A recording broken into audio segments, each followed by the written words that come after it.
इतिहास अपन पढ़ रहे थे और राजस्थान इतिहास में अपना आमेर का इतिहास चल रहा था।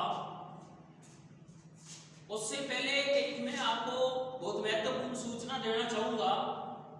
राजस्थान हाई कोर्ट जो एलडीसी भर्ती परीक्षा थी, जिसकी एग्जाम भी हो चुकी थी, लेकिन वो भर्ती परीक्षा किन्हीं कारणों से रद्द कर दी गई है और उस एलडीसी भर्ती परीक्षा की नई जो तिथि आई है वो 23 और 24 जुलाई निर्धारित की गई है। जिस दिन आपका रीट का एग्जाम होना प्रस्तावित है उसी दिन हाई कोर्ट एलडीसी की भर्ती परीक्षा भी संपन्न कराई जाएगी। तो जो विद्यार्थी राजस्थान हाई कोर्ट एलडीसी भर्ती परीक्षा की तैयारी कर रहे थे वो अब दोबारा से, उनके पास लगभग 1.5 महीना और बच रहा है, तो उसमें दोबारा से अपनी तैयारी में जुट जाए। अपन राजस्थान इतिहास में आमेर का इतिहास पढ़ रहे थे और आमेर के इतिहास में आज अपन पढ़ेंगे मानसिंह फर्स्ट। मानसिंह फर्स्ट। आमेर के इतिहास में कुल मिलाकर 2 मानसिंह हुए थे। एक मानसिंह द्वितीय था, तो मानसिंह द्वितीय राजस्थान एकीकरण के समय आएगा और ये मानसिंह फर्स्ट अकबर के समकालीन रहा था। मानसिंह की बात करें तो मानसिंह का पिता भगवंत दास था। मानसिंह का पिता कौन था? भगवंत दास। और भगवंत दास का पिता भारमल था। तो भारमल ने इस मानसिंह को अकबर की सेवा में भेज दिया था। तो देखो, ध्यान पूर्वक पढ़ने से सब कुछ हो जाता है।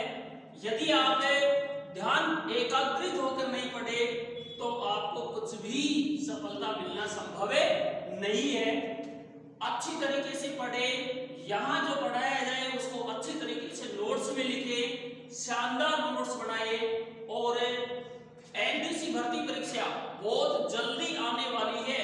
14,000 एलडीसी भर्ती परीक्षा जो राजस्थान की एक बहुत बड़ी एग्जाम होने वाली है, उसकी राज्य गवर्नमेंट के द्वारा उसका नोटिफिकेशन बहुत जल्द जारी किया जाना संभावित है। अभी राज्यसभा के 10 तारीख को चुनाव होने वाले हैं, तो उसके बाद में कभी भी एलडीसी भर्ती परीक्षा का जो नोटिफिकेशन है, विज्ञप्ति है, वो कभी भी जारी हो सकती है। तो मानसिंह फर्स्ट अपन पढ़ रहे हैं। देखो, मानसिंह फर्स्ट का जो जन्म हुआ था, मानसिंह फर्स्ट का जन्म 1550 में हुआ। आपसे एग्जाम में पूछा जाए मानसिंह का जन्म कब हुआ? 1550 में हुआ। और जब मानसिंह फर्स्ट कितनी वर्ष का था? 12 वर्ष का था। यानी कि 1562। कब?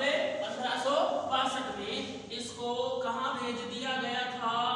अकबर की सेवा में। कहां भेज दिया गया? अकबर की सेवा में इसे भेज दिया गया था।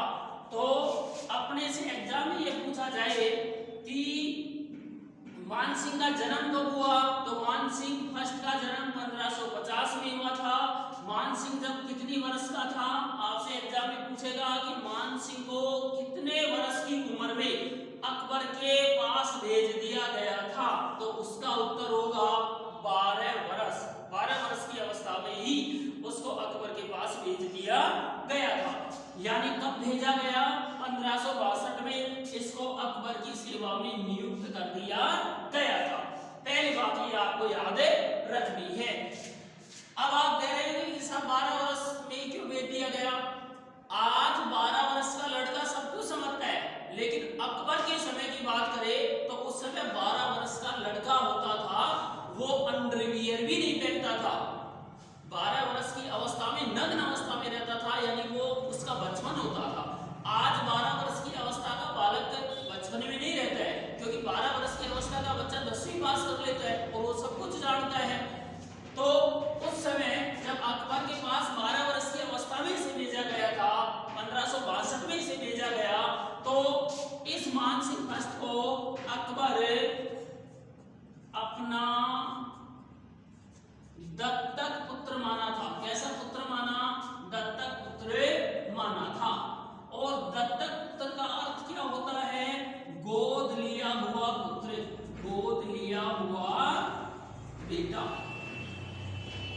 ये मानसिंह के बारे में हमने पढ़ लिया। देखो दोबारा से, मानसिंह फर्स्ट आमेर तो बहुत महत्वपूर्ण शासक है, इससे महत्वपूर्ण शासक शायद कोई भी नहीं है, सवाई जयसिंह ही इसके बाद में महत्वपूर्ण शासक आएगा। मानसिंह फर्स्ट का जन्म पूछे तो 1550 में हुआ था। मानसिंह जब केवल कितनी अवस्था का था, 12 वर्ष का था, यानी कि 1562 में इसे कहां भेज दिया गया, अकबर की सेवा में भेज दिया गया था। और भेजने वाला कौन था, इसका दादा था जिसका नाम भारमल था। उसके बाद जब इसको बचपन में ही अकबर के पास भेज दिया गया तो अकबर भी इसको अपना कैसा बेटा माना था, दत्तक पुत्र माना था। और दत्तक पुत्र का अर्थ क्या होता है, गोद लिया हुआ बेटा।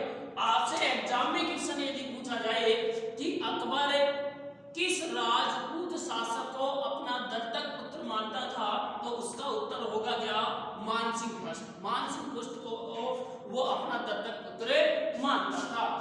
दत्तक का मतलब होता है गोद लिया हुआ बेटा। तो इतना आपने देख लिया होगा। मानसिंह का जन्म 1550 में हुआ था, जब उसकी अवस्था कितनी थी, 12 वर्ष, यानी कि 1562 के अंदर अकबर की सेवा में उसे नियुक्त कर दिया गया था। किसी कारण से मानसिंह फर्स्ट को अकबर अपना कैसा बेटा माना था, दत्तक पुत्र माना था। और दत्तक पुत्र का मतलब क्या होता है, गोद लिया हुआ बेटा। उसके बाद में देखो, ये मानसिंह का जो अकबर के कितने रतन थे, 9 रतन। कितने रतन थे, 9 रत्नों में से एक था। यानी अकबर के रत्नों की संख्या पूछी जाए तो कितनी बताओगे, 9। अकबर के 9 रत्न थे और उनमें से मानसिंह भी एक रत्न माना जाता है। अकबर ने, इस मानसिंह ने अपना सैन्य अभियान कहां से शुरू किया था, रणथंभौर से शुरू किया। अकबर के द्वारा इसको सेनापति बनाया गया था और इसने अपना सैन्य अभियान कहां से शुरू किया था, रणथंभौर से शुरू किया था। आपसे एग्जाम में पूछे अकबर के कितने रत्न थे, राजा विक्रमादित्य के भी 9 रत्न थे। ध्यान रखना, 2 ही ऐसे शासक थे जिनके रत्नों की संख्या 9 थी। एक राजा विक्रमादित्य था और दूसरा राजा कौन था, मानसिंह फर्स्ट था, जिनके 9 रत्न थे। तो मानसिंह फर्स्ट भी एक 9 रत्नों में से एक माना जाता है। आपसे पूछा जाए कि मानसिंह ने अपना सैन्य अभियान कहां से शुरू किया, तो उसने रणथंभौर सवाई माधोपुर से अपना सैन्य अभियान क्या किया था, शुरू किया था। उसके बाद हल्दी घाटी का जो युद्ध लड़ा गया था महाराणा प्रताप और मानसिंह के बीच में, तो इस मानसिंह को हल्दी घाटी का प्रधान क्या बनाया गया था, सेनापति बनाया गया था। सेनापति बनाया, हल्दी घाटी का मानसिंह फर्स्ट को प्रधान सेनापति बनाया गया था। और मानसिंह को अकबर ने ये आदेश दिया था कि आप महाराणा प्रताप को बंदी बना करके लाओ। लेकिन मानसिंह इस प्रताप को बंदी बनाने में क्या हो गया, असफल हो गया। जब महाराणा प्रताप को मानसिंह बंदी नहीं बना पाया तो इस बात से मानसिंह से अकबर क्या हो गया, नाराज होकर 7000 की मनसबदारी छीन लिया। ये भी आपसे एग्जाम में पूछा जाए कि अकबर के द्वारा सबसे ज्यादा मनसबदारी किसे दी गई थी, तो अकबर के द्वारा सबसे ज्यादा मनसबदारी मानसिंह फर्स्ट को दी गई थी। और कितने हजार की मनसबदारी दी गई थी मानसिंह फर्स्ट को, 7000 की मनसबदारी अकबर के द्वारा मानसिंह को दी गई थी। लेकिन हल्दी घाटी का प्रधान सेनापति मानसिंह को बनाया था अकबर है, लेकिन अकबर ये मानसिंह था जो महाराणा प्रताप को बंदी बनाने में विफल हो गया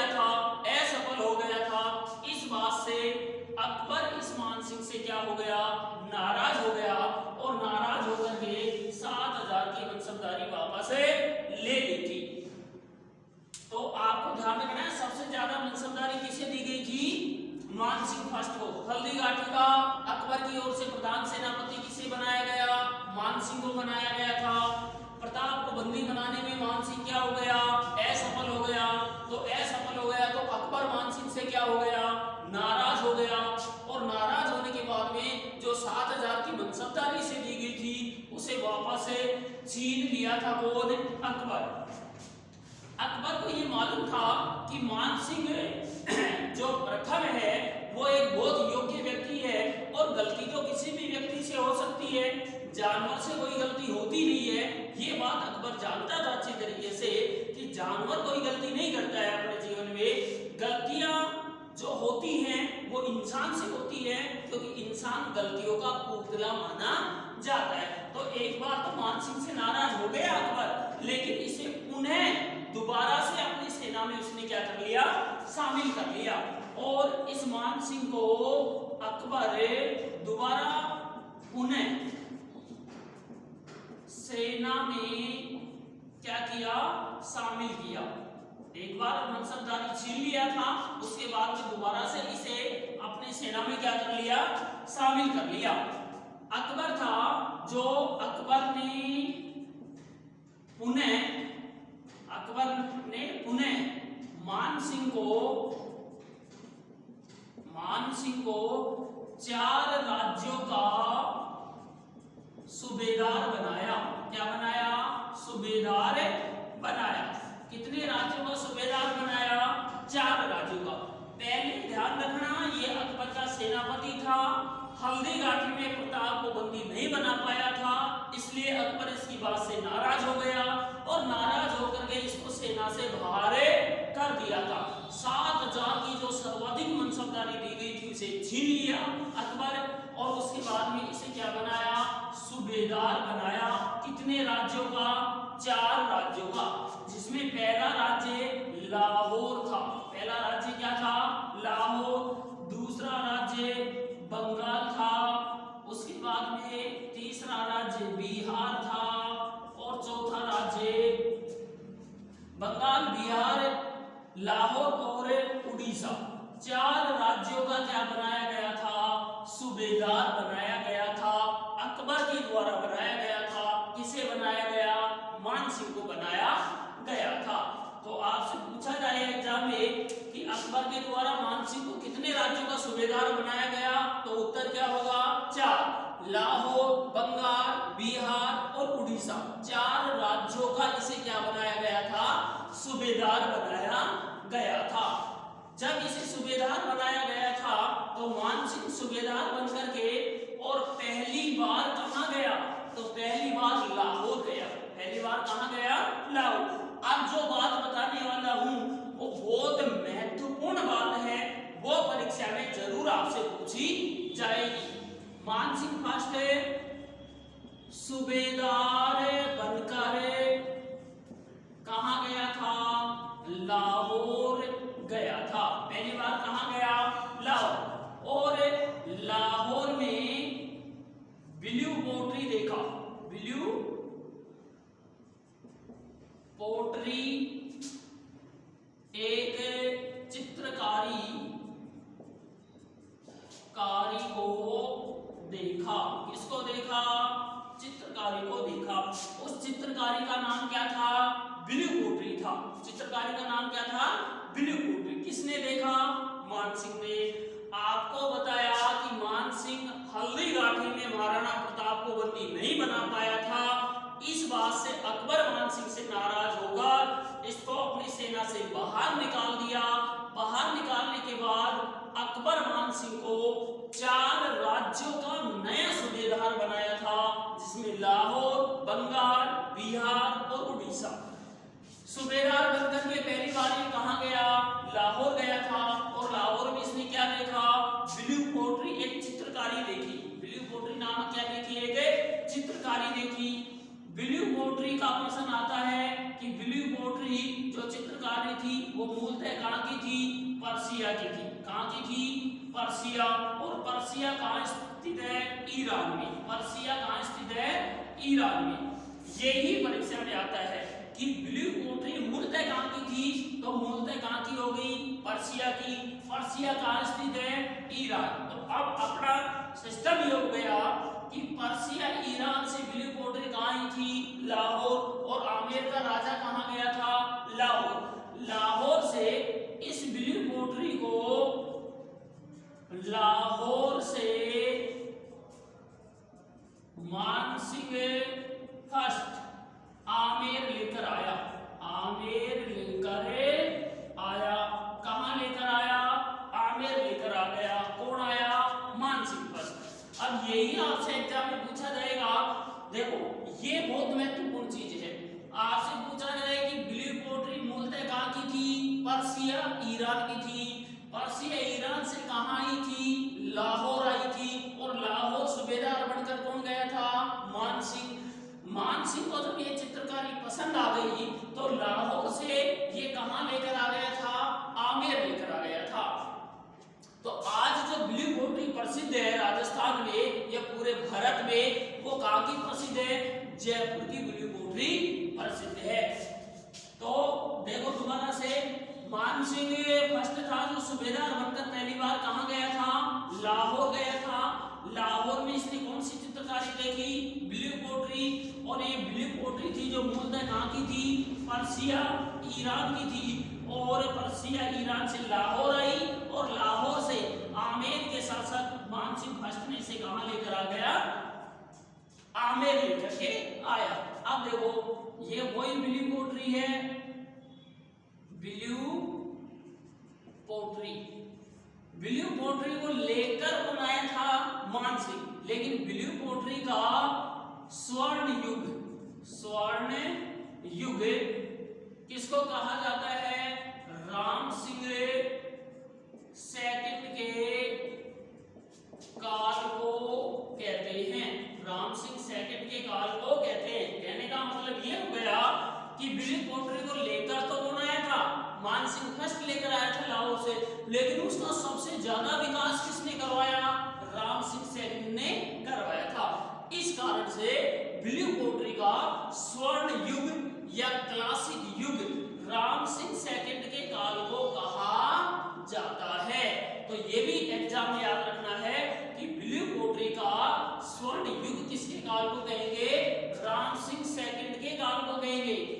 ब्लू पोट्री का प्रसिद्ध कलाकार, ब्लू पोट्री का प्रसिद्ध कलाकार कौन था? कृपाल सिंह शेखावत था। कौन था? कृपाल सिंह शेखावत। ब्लू पोट्री का प्रसिद्ध कलाकार कृपाल सिंह शेखावत था। और एक कृपाल सिंह शेखावत कौन से गांव का रहने वाला था? महू गांव में सीकर का रहने वाला था। महू गांव कहाँ है? सीकर में, वहां का रहने वाला था। कृपाल सिंह शेखावत को ब्लू पोट्री का प्रथम पद्मश्री पुरस्कार दिया गया था। पद्मश्री पुरस्कार दिया गया था। ये भी याद रखना है आपको कि ब्लू पोट्री लेकर मानसिंह फर्स्ट आया था। ध्यान रखना अच्छी तरीके से। ब्लू पोट्री में से परीक्षा में 100% प्रश्न पूछा जाता है। बहुत सारे एग्जामों में क्वेश्चन पूछा गया है। आपका प्रश्न गलत नहीं हो, इसलिए बार बार मैं ब्लू पोट्री का दोहरान कर रहा हूं कि ब्लू पोट्री मानसिंह फर्स्ट लेकर आया था, लेकिन उसका सबसे ज्यादा विस्तार किसने करवाया? राम सिंह सेकंड ने करवाया था।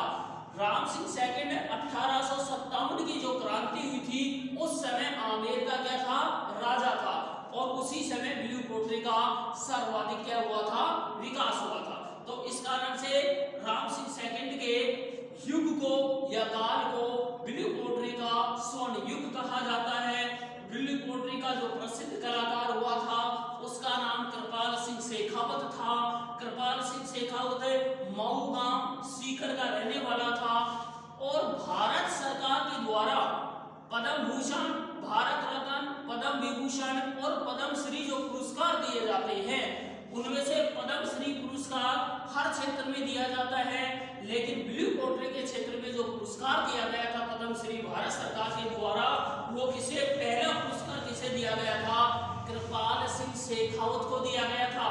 याद कर लेना बेटा अच्छी तरीके से, ये परीक्षा में पूछा जाता है और अभी आगे आने वाली परीक्षाओं में भी पूछा जा सकता है कि ब्लू पोट्री का पहला पद्म श्री पुरस्कार किसे दिया गया, तो उसका उत्तर होगा कृपाल सिंह शेखावत। ये तो हो गई ब्लू पोट्री की बात। उसके बाद में ये मानसिंह फर्स्ट था जो लाहौर से तो क्या लेकर आया था? Blue pottery. ये उसके बाद में गया था बंगाल, दूसरी बार कहाँ गया? बंगाल। और बंगाल से मानसिंह फर्स्ट बंगाल से शिला देवी की मूर्ति लेकर आया था। शिला देवी की क्या लेकर आया था? मूर्ति लेकर आया। कौन सी देवी की मूर्ति लेकर आया? शिला देवी की। शिला देवी का जो मंदिर है वो कहाँ स्थित है? आमेर में। शिला देवी का मंदिर कहाँ स्थित है? आमेर में। शिला देवी का जो मेला लगता है वो नवरात्रों में लगता है। कब लगता है? नवरात्रों में। ऐसा परीक्षा में बहुत बार पूछा जाता है कि कौन सी देवी का मेला एक वर्ष में एक से अधिक बार लगता है, तो उसकी शॉर्ट ट्रिक एक ही है कि जिस देवी या देवता का मेला नवरात्रों में लगता है उसका मतलब समझ जाना कि इस देवी का मेला एक वर्ष में एक बार से अधिक लगाया जाता है। तो शिला देवी का मेला भी कब लगता है? नवरात्रों में। और एक साल में नवरात्र कितनी बार आते हैं? 2 बार आते हैं। इसका मतलब शिला देवी का मेला भी एक साल में 2 बार लगाया जाता है। तो मानसिंह फर्स्ट था जो लाहौर गया तो ब्लू पोट्री लेकर आया, बंगाल गया तो क्या लेकर आ गया? शिला देवी की मूर्ति। बंगाल का उस समय राजा केदार था और केदार को हरा करके और ये शिला देवी की मूर्ति लेकर आया था। और शिला देवी की मूर्ति लेकर कहां पर आ गया था? ये आमेर लेकर आया। और शिला देवी का मेला कहां लगाया जाता है? कब लगाया जाता है? नवरात्रों में लगाया जाता है। आमेर के कछवा है वंश की शिला देवी आराध्य देवी या इष्ट देवी मानी जाती है। कछवा वंश की कुल देवी जो है वो अन्नपूर्णा माता जो जम्मा रामगढ़ में है, जिसको जम्वाय माता भी कहते हैं, वो कछवा है वंश के राजाओं की कुल देवी है। लेकिन शिला देवी कछवा है वंश की इष्ट देवी मानी जाती है। और यहाँ पर आमेर के अंदर इसका क्या स्थित है? मंदिर स्थित है। उसके बाद में मानसिंह फर्स्ट काफी लंबा चौड़ा इसका इतिहास है। आज की जो क्लास है उसमें केवल इतना ही आपको बताया जाएगा। इसकी 2 महत्वपूर्ण बातें मैंने बता दी कि ये लाहौर गया तो ब्लू पोट्री लेकर आया, आमेर, उसके बाद में ये बंगाल गया तो राजा केदार को हरा करके और शिला देवी की मूर्ति लेकर आया था। अब ब्लू पोट्री के ऊपर मेरे क्वेश्चन ध्यान आ गया। एक होता है कागजी पोट्री, एक होता है ब्लैक पोट्री और एक होता है ब्लू पोट्री। ये तीनों पोट्री आपको याद रखनी है। राजस्थान में 3 पोट्री प्रसिद्ध है, कागजी पोट्री, ब्लैक पोट्री और ब्लू पोट्री। तो कागजी पोट्री ध्यान रखना कहाँ की प्रसिद्ध है? अलवर की प्रसिद्ध है।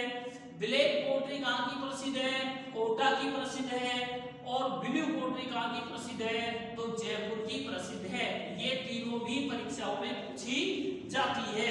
ब्लैक पोट्री कोटा की प्रसिद्ध है, ब्लू पोट्री जयपुर की प्रसिद्ध है और कागजी पोट्री अलवर की प्रसिद्ध है। ये तीनों पोट्री आपको याद रखनी है। अभी तक जिस विद्यार्थी ने अपने इस आरके एजुकेशन YouTube चैनल को यदि सब्सक्राइब नहीं किया है तो वो अभी तुरंत इसको सब्सक्राइब करे और बेल आइकन को दबाए, जिससे नया जो वीडियो आएगा उससे आपको तुरंत सूचना मिल सके और उसका लाभ अधिक से अधिक विद्यार्थियों के पास इसे शेयर करें और यहाँ सारी क्लासें आपको उपलब्ध कराई जाएंगी। एलडीसी भर्ती परीक्षा के लिए आपको कहीं भी जाने की जरूरत नहीं है।